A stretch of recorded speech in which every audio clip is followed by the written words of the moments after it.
Why should young people care about international issues? And are new technologies such as blogs creating a new global citizenry? We went to speak about these issues with Richard Graves here in Baltimore, who is Program Director of the Youth Voice Youth Vote program at Americans for Informed Democracy, and one of the founders of leading environmental blog, It's Getting Hot in Here. Americans for Democracy is an organization that works with students on about 1,000 campuses around the country on educating them about issues of global importance and why it's important for America to re-engage with the world.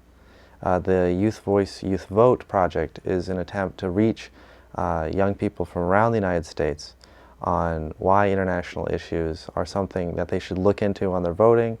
And now that we have sort of this historic opportunity in 2008 for youth voters all around the country who are getting re-engaged in the political process, to think about why they should also be re-engaged with the international political process.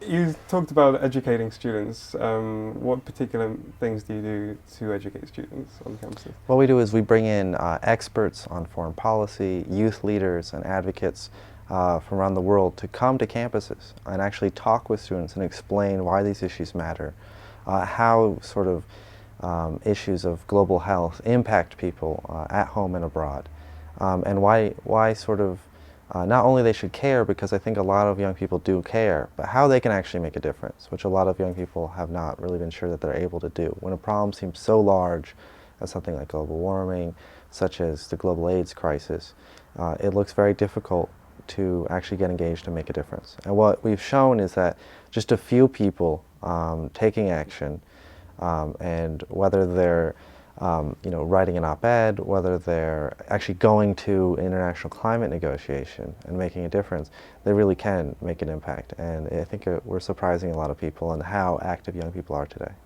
And do you think young people are getting more actively engaged in these subjects because there's been a kind of information globalization as well, right? I mean, people are more connected with the rest of the world than they ever have been before. I do think that all this information technology and these advances we've seen are incredibly valuable. We have a generation of young people which are more engaged, more networked, more able to access the flow of information and actually produce that independently. Young people don't have to rely on just a newspaper to tell them what's happening in the world and maybe what's on page 3.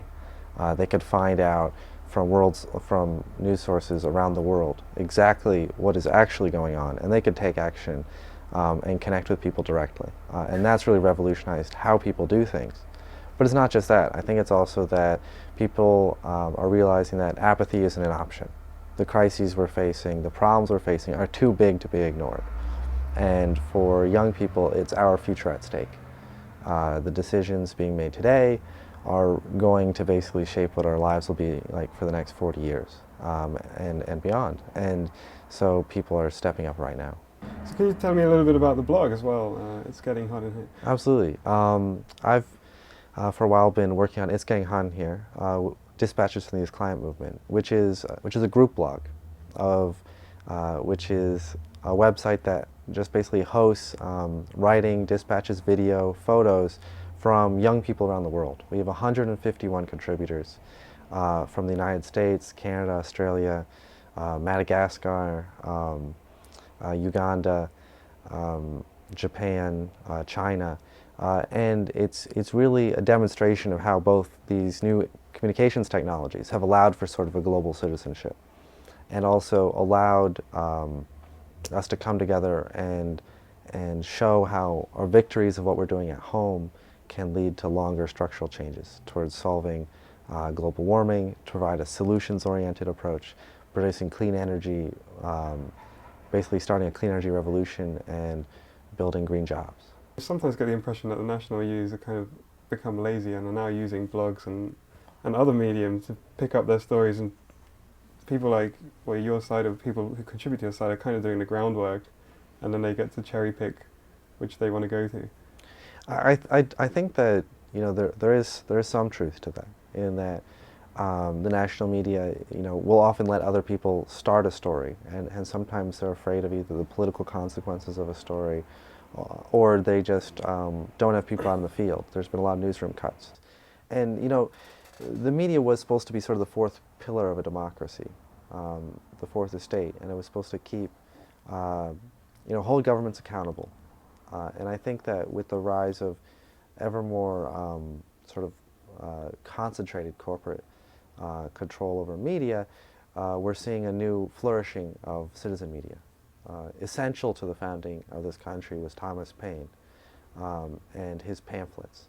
And that was because of a new disruptive technology, the easy availability of the printing press. And we're seeing this new online disruptive technology, the blog, easy availability of video. For example, this is a under $200 video camera that anyone can use to produce a video on the internet. Sure. That is going to create sort of an amazing amount of citizen media that we're already seeing that hopefully can hold people accountable in government, in business, in society, but also connect people and tell stories. Because that's what a lot of this is about, is if you want to engage the world, you have to see people through stories and understand that there's cultural differences, political differences, but people are people everywhere.